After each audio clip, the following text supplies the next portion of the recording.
Masih bingung mencari sekolah pilihan kamu? Yuk gabung bersama kami, MTS yaitu Sigan, Madrasah Digital, Madrasah Full Day.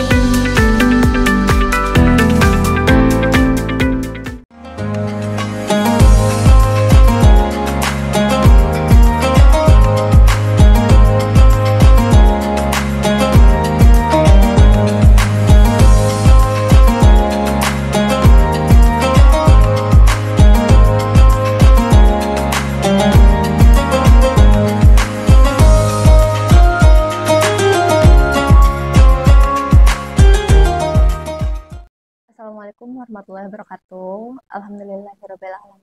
Kita masih diberikan nikmat sehat oleh Allah Subhanahu wa taala sehingga kita masih bisa menonton kultum Ramadan di hari ini. Salawat serta salam kita panjatkan kepada Nabi Muhammad SAW serta keluarganya, sahabatnya hingga umatnya sampai akhir zaman. Yang kita ketahui bahwa menuntut ilmu adalah wajib ya, sesuai dengan sabda Nabi Muhammad SAW. Nabi Muhammad SAW pernah bersabda, menuntut ilmu itu wajib bagi setiap muslim dan muslimah. Mengapa wajib kita menuntut ilmu? Karena Ibnu Al-Jauzi pernah mengatakan bahwa salah satu tipu daya iblis adalah menghalangi kita untuk menuntut ilmu. Kenapa harus dihalang-halangi? Karena ilmu adalah seperti cahaya. Apabila kita berjalan di dunia ini tanpa cahaya, maka rawan untuk kita untuk terjerumus. Terjerumus kemana? Ya, terjerumus ke godaan setan. Maka setan menghalangi kita untuk menuntut ilmu. Walaupun demikian, tanpa ilmu kita bisa terjerumus dengan sendirinya ke dalam hal-hal yang tidak baik. Kita ketahui di zaman sekarang yang semuanya serba cepat, semuanya serba instan. Tapi di situ mungkin ada tipu daya setan. Di bagian mananya? Mari kita bahas tentang tipu daya setan untuk menghalangi kita menuntut ilmu. Kita ketahui di era yang sekarang banyak cara-cara, mungkin aplikasi-aplikasi atau teknologi-teknologi zaman sekarang yang mempermudah kita dalam mengakses semua informasi, mempermudah kita dalam kehidupan, dan lain-lain. Akan tetapi, dari semua kemudahan tersebut, ada mungkin beberapa yang menjadi terlena dan justru malah menjauhi ilmu tersebut. Contohnya adalah misalnya kita sudah sering menggunakan aplikasi TikTok. Nah, aplikasi TikTok tersebut digunakan mulai dari orang dewasa, remaja, bahkan sampai anak-anak pun bisa mengaksesnya. Tetapi, apabila aplikasi tersebut dimanfaatkan dengan baik, mungkin tidak akan menjadi masalah. Tapi kebanyakan aplikasi tersebut digunakan untuk sekedar berjoget-joget atau mencari kesenangan-kesenangan lainnya, sehingga menjauhkan kita atau membuat kita lupa akan kewajiban kita untuk menuntut ilmu. Tidak apa-apa apabila kita menggunakannya sekedar untuk hiburan atau misalnya digunakan hanya sekedar untuk bisnis, promosi, dan lain-lain. Atau kita juga sama-sama menggunakannya. Tapi jangan sampai kita terlena dan terhasut dalam tipu daya iblis. Di zaman sekarang, di era yang semuanya serba cepat, semuanya serba instan, mungkin kita jarang sekali melihat anak-anak sekarang yang mulai bersungguh-sungguh dalam menuntut ilmu. Bukan tidak ada, tapi mungkin sudah mulai jarang. Kenapa? Karena kebanyakan sekarang-sekarang ini lebih untuk mencari kesenangan dunia tentunya. Padahal mencari ilmu itu tidak ada yang instan, tidak ada yang langsung cepat atau misalnya langsung jadi.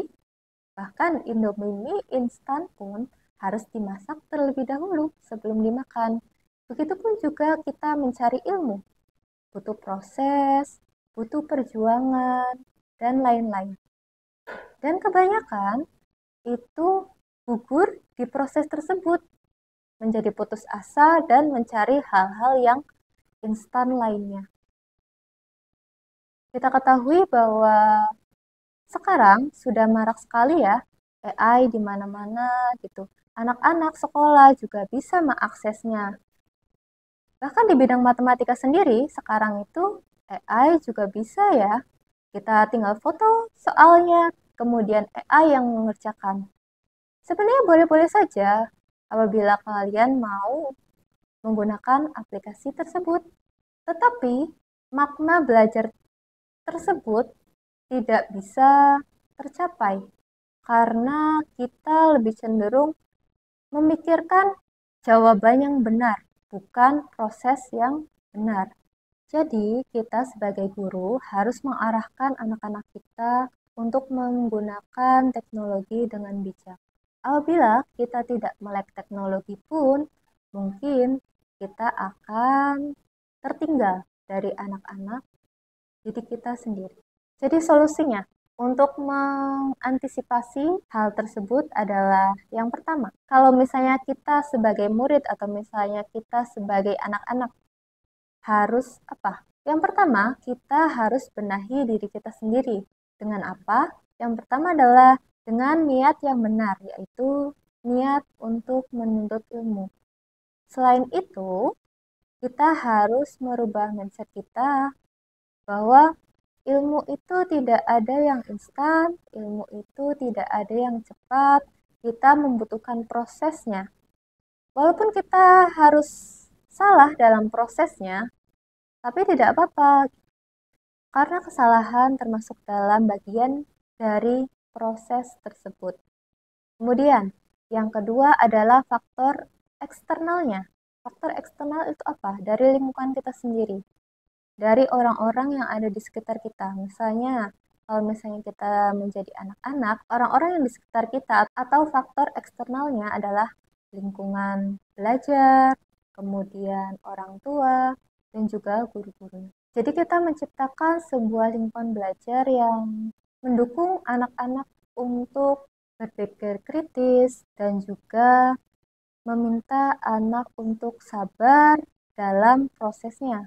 Karena kebanyakan mungkin kita tidak sabar dalam proses pembelajaran tersebut. Kita inginnya itu cepat benar dan nilainya itu sempurna. Tapi esensi dari menuntut ilmu tersebut bukan hanya sekedar nilai, tapi proses untuk mendapatkan ilmu tersebut.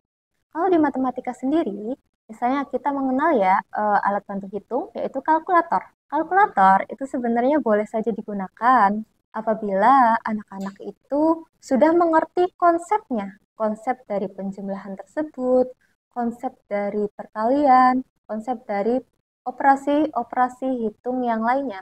Jadi boleh digunakan ya, tapi dengan syarat sudah tahu konsepnya. Jadi walaupun entah itu AI, entah itu kalkulator, entah itu alat-alat bantu yang lainnya, itu boleh digunakan, tapi dengan syarat mereka harus tahu dulu konsepnya. Jadi jangan serta-merta kita menelan langsung mentah-mentah informasi atau misalnya hasil yang kita dapatkan. Kita harus melihat dulu, kita harus mengecek terlebih dahulu apakah memang sudah benar-benar betul. Makanya menuntut ilmu itu perlu kesabaran. Bahkan ilmuwan-ilmuwan sebelumnya juga sama-sama belajar. Salah satunya matematikawan muslim kita, Al-Khawarizmi, itu beliau mempelajari buku-buku dari India yang otomatis buku-buku tersebut itu dalam bahasa Sanskerta. Al-Khawarizmi itu mempelajari buku-buku dari India, kemudian mempelajari astronomi, tentang astronomi ya, bukan tentang agamanya, tapi tentang keilmuan yang lain atau keilmuan astronominya. Kemudian Al-Khawarizmi juga melihat bahwa Di buku-buku tersebut itu ada angka 1 sampai 9, hanya sampai 9. Sebenarnya ada 0, sudah ada, tapi belum diaplikasikan.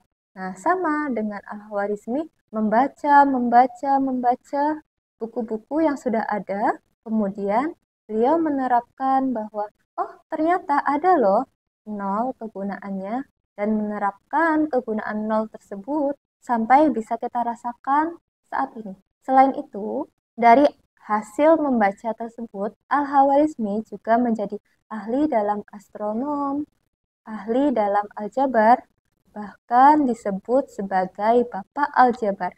Di kultum sebelumnya, saya menyebutkan bahwa ada 3 variabel ya. Nah, variabel tersebut diambil dari istilah aljabar tersebut.